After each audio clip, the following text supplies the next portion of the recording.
And I mean, it doesn't matter, guys. Like, if you're looking for some sort of like factual thing that will change the way we are approaching Israel, I regret to inform you, this is the campaign. Biden has a losing strategy because he's a fucking loser.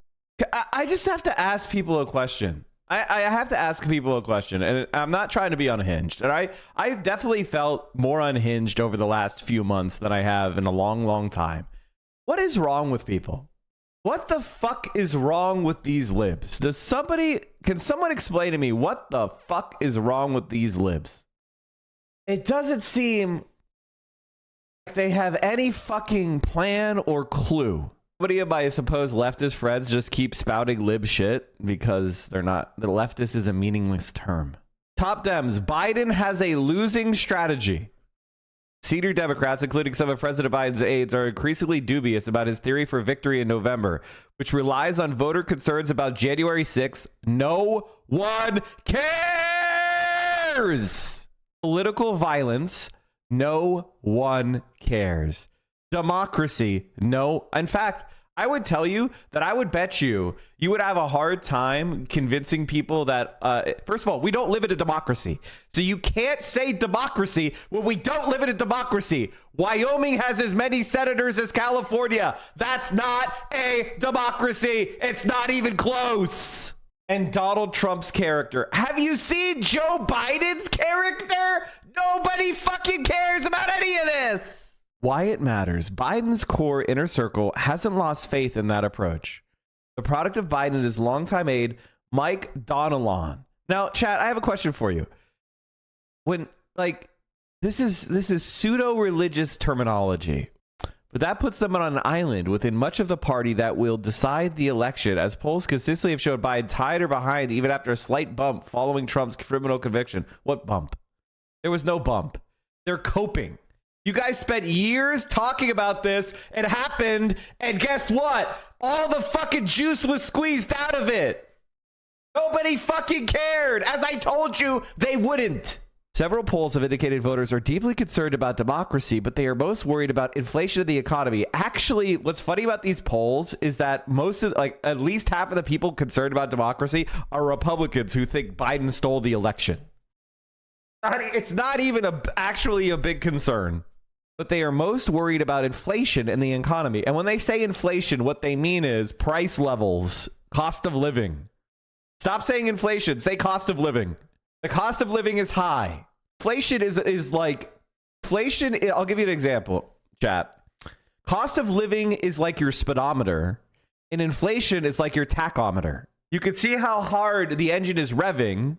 And if you accelerated really fast by revving the engine hard, and then you got up to 150 miles an hour, and then you stopped accelerating, the engine is going to slow down a little bit, but you're still going to be driving way too fast. People are like, actually, we're not redlining the engine anymore. We're only at 3,000 revolutions a second. Sorry, or per minute rather. Per second would be very fast. Sorry, we're technically not redlining the engine. Yes, we did redline the engine for 2 years, and we are going 150 miles an hour in a 35 mile an hour school zone, but you can't expect him to slow us down that fast. Inflation is a derivative of price levels. Exactly. People don't care about the derivative. They care about the thing itself. They've also shown Biden support slipping among key Democratic voting groups, blacks, Latinos, young adults, and union members. But the democracy message is resonating with older voters. I don't think that it is. In fact, I am actually starting to become pretty confident. I'm not going to make this my official call yet. I want to get more data, but basically, my analysis of this election is that it's going to be a Trump landslide. And the reason why I believe that, and I'm going to define landslide as greater than 300 electoral votes. Okay. So there's three plausible outcomes: narrow Biden win, narrow Trump win, solid Trump win. And the reason why I think we're leaning more towards that solid Trump win / Trump landslide than the others is because basically Trump supporters are harder to poll.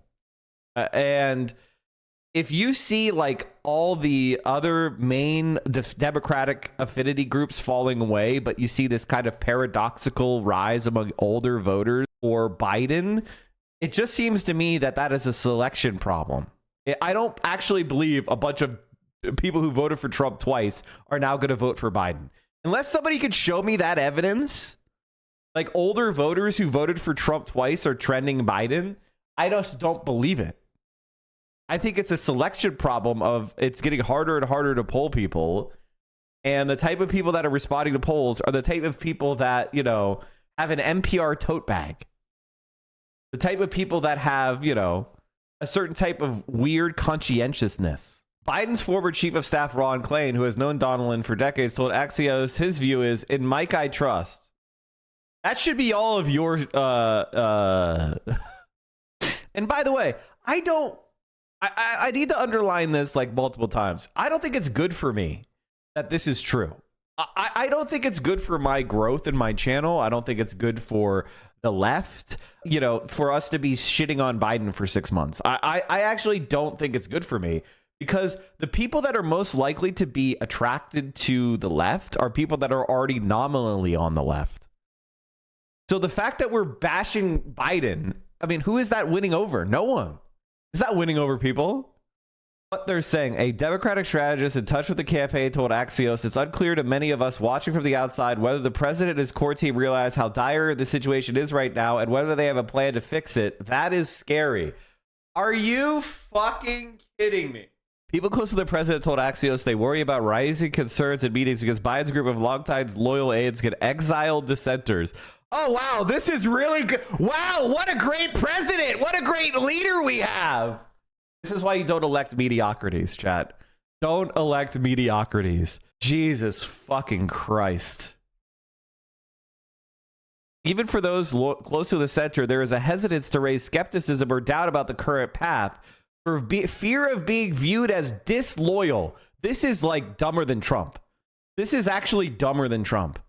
This is something that I want you to understand. He's dumber than Trump. Biden is dumber than Trump. This is a fact.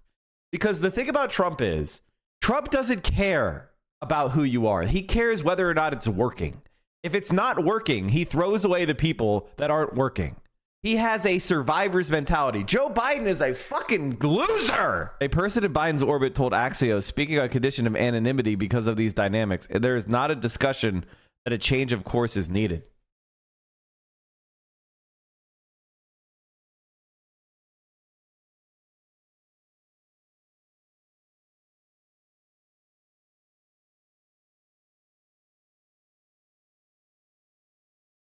I don't know. I don't know what to do. I don't even know what to do at this point. Like, what do you even say? Donald, Biden's top political aide, privately has reassured people that voters will do the right thing in November by embracing democracy and rejecting Trump. According to a Biden aide who has heard Donald say, Joe Biden is a great president. Great presidents get reelected, is another common Donald refrain. Donald, one of the most experienced and understated Democratic operatives in the country, has worked with Biden since 1981. So in other words, the guy who has been at the helm as the Democratic Party went from the nation-spanning dominant party that came in with massive majorities in both chambers of Congress every single election and has piloted it into a rump party status, clinging to the coasts. Incredible. He has argued that polls aren't fully reflecting voters' concerns about democracy. So what I like about this is that it's just completely unverifiable. It's just religious almost. Like, irrational would be a normal way of describing this. Like, if I had somebody write an article about me and my advisors that looked like this, I would fire everybody. Like, this is unbelievable. Joe Biden, you know, Donald Trump already won, right? Like, everybody understands that Donald Trump already won once, right? Like, this isn't 2015 where this is a delusion that you could hold. He won already. It's exactly like Trump. Obsession with loyalty, fake polls. I don't trust journalists. Oh, it's blue MAGA 100%. In response to questions for the story, Biden advisors told Axios these people have clearly not heard from Mike or anyone on the team on the president's detailed case for re-election. Oh, that would be nice. Could we hear it? Don Alon articulated a nuanced version of this to the New Yorker's Evan Osnos earlier this year, saying that January 6th would affect the 2024 election, much like 9/11 was central to the 2004 election. Guys, after 9/11, George W. Bush climbed to 91% approval. Joe Biden was never at 91% approval. What are you talking about? Joe Biden got marginally decent approval during the time he was passing the COVID relief bill and handing out checks to everybody. But as far as he never was considered to be the restorer of democracy. What are you talking about? What are you actually talking about? These are, I mean, apples and oranges. This is apples and dog shit. The Democratic Party didn't want to believe it was the 9/11 election. I decided after the election I would never be part of a presidential campaign that didn't figure out with clarity what it wanted to say and stick to it. This is like, okay, I want to say something, and I mean this, and I mean this completely. This is low IQ. This is actually subhuman shit. This is like a brain of cottage cheese. This is, I mean, to say it's stupid is to undersell it. This is like you're an ape. You're subsentient. You certainly can't be called a human being. What the fuck are you talking about? The Democrats lost in 2004 because they chased around the Republicans and they took a principled man, John Kerry, and they turned him into a caricature of himself. They took a principled protester of the Vietnam War and turned him into a flag-waving robot. Instead of leaning into his opposition of the Iraq war, they were scared of being on the wrong side of the troops. They allowed the Republican Party to shape the narrative around John Kerry's patriotism rather than George W. Bush's incompetence, stupidity, and chicken hawkery. They were cowardly. They were weak, just like Joe Biden. By election day this year, Don Alon believes the focus will become overwhelming on democracy. I think the biggest images in people's minds are going to be of January 6th.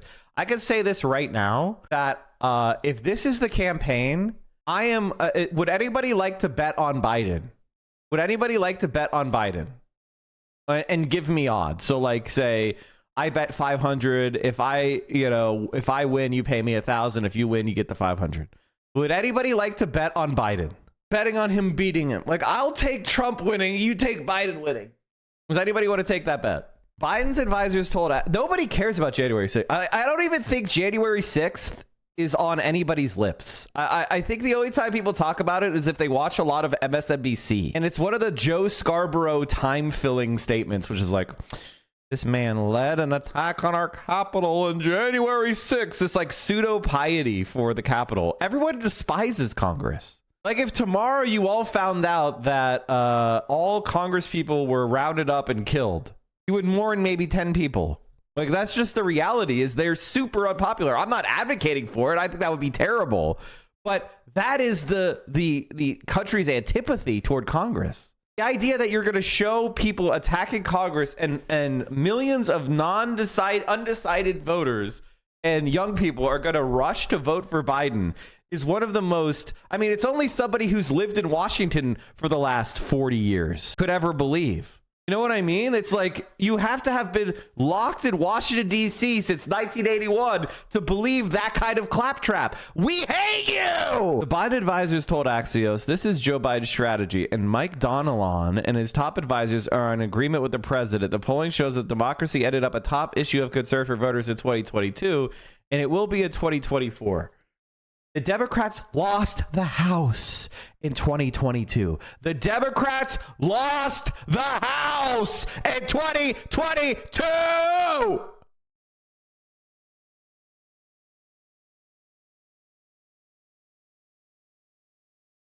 Biden's inner circle is cohesive but insular. That's just saying it's insular twice. It's joke there's an official no new friends rule. I'll bet you 500 on Biden unless he dies before the election. Okay, I will accept the bet. But you need to get it. You need to get it. What's the word? Escrowed. I don't think you're good for it. Anybody who would bet on Biden is obviously not very smart, so I have a hard time believing they have money at all. The group includes First Lady Jill Biden's top aide, Anthony Bernal. Why does Jill Biden need an aide? New Deputy Chief of Staff Annie Tomasny, low profile but powerful aides who have worked mostly for the Bidens since 2008 are known for their focus on loyalty. You know, chat, when I'm thinking about leadership, when I'm thinking about successful people, I'm thinking, you know, all the people they have around them are super loyal, not intelligent, not prescient, not hardworking, but loyal, which basically means that they will support the Bidens right or wrong. Kind of the opposite of what he needs right now. LOL, fuck you then. LOL, Jesus, so contentious. Why? You're a non-sub. Why would I let you free roll? I'm sorry I'm smarter than you, and I've been around the block. Fucking loser. When Tomasny was still head of the Oval Office operations last year, she and Bernal surprised people by sitting on interviews for Biden campaign manager, a person involved in the process told Axios. A source familiar with the interviews told Axios this was not a surprise. Annie and Anthony are part of the senior advisors group, and every senior advisor was part of the interviews. Despite a year head start, a larger campaign team, and spending more than twice what Trump's team has spent on ads since early March, Biden's numbers against Trump have largely stayed the same the past few months, with a slight bump after Trump's conviction. Don't talk to me like that. You don't know who the fuck I am. That's exactly right. Nobody does. Shut the fuck up.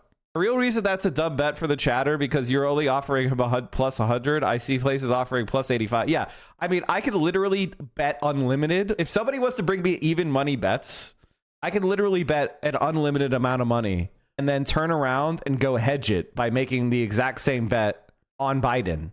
And because Biden is an underdog at every bookie in the entire world, I just literally guarantee myself profits. I don't even have to...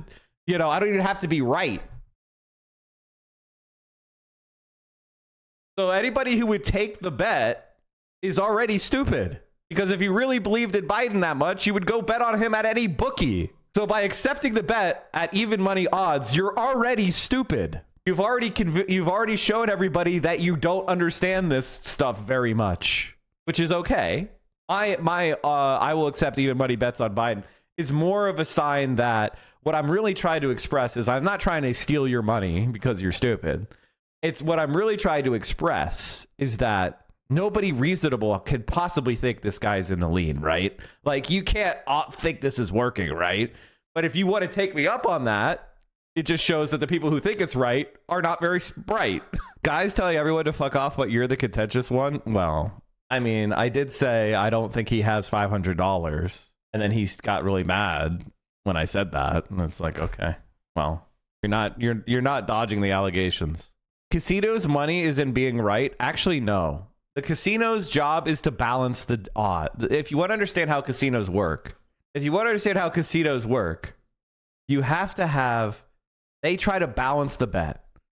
So, like, for example, if the Steelers are playing the Browns, and people start betting on the Steelers to win, then the Browns will start getting points added. So it'll be like Browns +1, Browns +2, Browns +3, Browns +4, Browns. That's what the line is. It's moving. It's giving, you know, a bonus to one side in order to try to keep the action even. Because the way the casinos make money is if the action is even on both sides of the bet, and they just take a percentage from the winner. They call that the VIG. Donilon's brothers are BlackRock Investment Institute Chair Tom Donilon, who was Chief of Staff and former President Bill Clinton's State Department, and his former National Security Advisor to Barack Obama. I heckin' love BlackRock. Big Bob's happy. Thank you for that. And I'm sorry for being contentious with a long-time sub. I understand being annoying contentious to a certain degree, but you assume a lot about your chatters and it gets exhausting. I try to have a normal conversation with you, but you generally don't allow chatters that option. What's the option? What is the point? What is the point? What I prefer is people to make their arguments, present them in a clear and concise way, that we can have a conversation instead of relying on me to form 2,000 fucking individual relationships where I have an emotional load of I have to pretend I can possibly manage 2,000 people's emotions. During the ad campaigns and Trump's trial, Biden's average approval rating hit an all-time low of 37.4%, with 56.7% disapproving. Its current approval rating is 38.4%. Longtime Democratic strategist Howard Wolfson, who worked for former New York City Mayor Michael Bloomberg in the 2020 primary against Biden, told Axios, if the election were held today, we would lose. Can that change? Yes. Is it on the path to do so? I don't see that yet. Well, there you go, chat. See, I probably don't agree with Howard Wolfson on anything of substance. I agree with him on this because this is what the evidence says pretty straightforwardly. All I would say is, Gagao, if you want to put $500 in escrow, go ahead and we'll figure it out. Stakes for the debate on June 27th between Biden and Trump are sky high, he said. Biden's campaign spokesperson Kevin Manaus responded, everything this campaign is doing is for the election in November. He added, winning campaigns focus on voters, not the chattering class. We are heads down doing the work we need to do to win against this November. The strategy they have, chat, is to be losing horribly in the polls and then at the very end pull it out. What they're doing right now, chat, is they're programming the voters with a code word. And then the day before the election, I don't know why you guys are timing out rhetoric. What are you doing? It's not doing anything wrong. Oh no, I timed about myself. Oh fuck. Oh shit. Oh fuck. There you go. Anyway, so Biden is going to say the code word and we're all going to start voting for Biden. 2024 presidential election betting odds. Trump still on top despite landmark conviction. Implied probability of Donald Trump winning is 60%. I guess this was the conviction bump. Shortly after the inauguration, Vice President Kamala Harris was atop the presidential odds board at plus 350. Oh my God. Remember what I told you guys in 2021 that Joe Biden was going to run again and that everybody telling you he's not going to run again is delusional? Remember that? You guys remember how I was out in front on that and I called it completely correct that I said he would never, they would have to drag him out of power? Remember that? You guys remember that? All right, let's finish this. Angst among so many Democrats is about the larger narrative Biden's team is telling rather than its tactics, as it's poured money into field programs and zeroed in on key voters. Oh, this is good news. Democrats close to the campaign told Axios that morale and management have largely improved since Jen O'Malley Dillon left the White House and joined the campaign earlier this year. Donalon frequently talks about democracy when the campaign's most run TV ad so far is about Obamacare. Polls do show there are many voters concerned about democracy after these are called Democratic based voters who watch MSNBC who would never vote for Trump in a million years. And so talking to them is pointless. Biden's inner circle often makes decisions by committee. That slowed down the campaign's decision making. People familiar with the dynamic told Axios there's been internal second guessing on the team spending $25 million plus on an ad buy last fall that didn't move Biden's numbers because the ads they make are dog shit.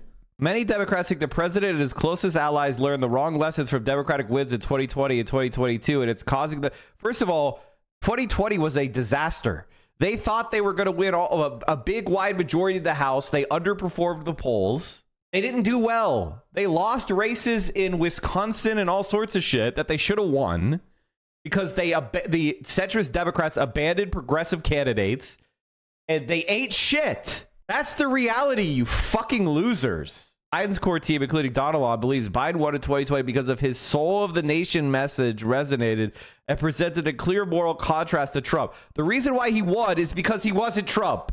That's it. In 2020, Donalon wanted to focus on Trump's character over the economy, even though our own pollsters told us that talking about the soul of the nation was nutty. Biden's closest aides also argued that framing Republicans as ultra MAGA, along with Biden's speeches about democracy, which were mocked by some Democrats at the time, helped prevent a predicted red wave in 2022. Actually, neither of those things mattered at all. It was the people were mad about abortion. And so college-educated women showed out in record numbers for the Democrats in the midterm election, which is a lower turnout election. So conscientious voters, as I've been saying before, this is a split of conscientiousness. This is a split between the people that do their homework and the people that don't. You get what I mean? Like, imagine your high school classroom. Think about the people that do their homework and the people that didn't do their homework in high school. Think about the difference between the two people. Before, on average, the people that didn't do their homework were actually more likely to vote for Democrats than Republicans, and the people who did their homework were just, if they were white, by the way, were just slightly more likely to vote for Republicans. But it was, it was the college educated voter that was kind of the swingish voter, that middle class suburban so-called soccer moms. You know what I'm saying, chat? People that kind of believe in the American dream and the American system, and who have done decently well in the post-war era, right? The great mass of the American middle class. They were Republican leaning. Sometimes they would vote Democrat, but for the most part, they were Republican leaners. Those were the people. Well, those people have gone Democrat. They have gone Democrat. But the reason why the Democrats aren't winning landslides is because they're losing ethnic minorities, especially Hispanics. They're losing people who did not graduate college. They're losing downscale voters. And there's a lot of those people. They're not voting Democrat anymore because they don't have a connection to the Democratic Party's organizing machinery. There aren't labor unions anymore. There aren't economic arguments being made that appeal to them. And those people are being yelled at, quite frankly, about affirmative action taking away their jobs, immigrants taking away their jobs. They can look around and see that their town has seen better days and they can't afford to live. And a lot of their kids are dying of heroin overdoses or fentanyl overdoses. And they have no fucking jobs and no fucking prospects. Those are the people that have been abandoned by the Democratic Party, and they're going to Trump. I wouldn't have believed it was possible, but here it is. It is what it is. So the people who do their homework, assuming they're not evangelical Christians, are voting for Biden. But they're losing out on the working class and the working poor. And what if those people don't like Trump? They're not showing up. They're bored. They're checked out. They're apathetic. So he's losing them to apathy and he's losing them to Trump, depending. And that's racial. The racial divide about whether people are going to Trump or apathetic is racial division. So if you're a high school educated working class person who's black, you're probably apathetic to this election. If you're a high school educated white person, you're probably a Trump supporter. That is overwhelmingly the fucking case. Like, at least the change. Oh, I just damaged my desk. Oops. Oops. Oh no. Son of a bitch. That's like the worst thing I could have done. Anyway, okay. Well, son of a bitch. Son of a bitch. Anyway, Biden and his close team have defied their doubters in the 2020 primary, the 2020 general election, and the 2022 primaries. Oh, God. Oh, God. You see what I said, chat? I said this earlier this week. That people don't care if you underperform the polls. Like, I'll give you an example. Let's say that I was up against somebody 16% in the polling averages, but then the election day rolls around and I win by 1 vote. You might get a think piece or two about, wow, the polls were really wrong on that one. The polls were off, but Mike pulls it out. That will be the title, right? Mike underperforms poll, or, Mike's opponent overperforms polls, but falls short. Favorite Mike from PA wins. Now, if the opposite were the case, where I was down by 1% in the polling average, but I win, it would be like, underdog Mike from PA pulls out polling overperformance. Because it is the winner that people focus on. They don't focus on the statistical error. They focus on whether you won or not. And there was a massive statistical error for Biden. The polling was massively biased toward Biden. He underperformed his polls significantly, but he was able to pull it out with narrow wins in Pennsylvania, Wisconsin, and Michigan. And also picking up Arizona, Georgia, and Nevada. All narrow wins. He won all those states narrowly, chat. He didn't win. There was no, it was very, very lucky. So it looks like a much bigger win than it actually was. It was an underperformance. It was a red flag. But they're taking it as, no, I'm right and you're stupid because I won. Many Democrats, including some of the administration, say that Biden's team's view of itself is disordered. Biden won the 2020 Democratic primary largely because the party consolidated to stop Bernie Sanders and pick the candidate whose polls showed as the most competitive. Bingo! Wow, so isn't it funny, chat? Isn't it funny that everything that I say as my analysis is what the Democrats behind the scenes in the smoke-filled rooms say? Even with a once-in-a-century pandemic, Biden barely beat Trump by less than 45,000 votes across 3 states. Biden didn't win, Trump lost, one Democrat close to the White House put it. My analysis! My fucking analysis! You know how many libs have yelled at me for this exact analysis? Do you know how many libs have yelled at me for this exact fucking analysis? I think it happened like 2 days ago. One Democratic operative who worked on several close races the midterms told Axios 2022 was a classic case of people running away from a president. Their takeaway was, wow, people really like us. I get why they spun it that way, but I also think many of them believe it. Oh, we're fucked. They're believing their own bullshit. The only people who believe Biden's bullshit are Biden's inner circle. You're supposed to know you're lying. All right, let's move on to not me talking for a while.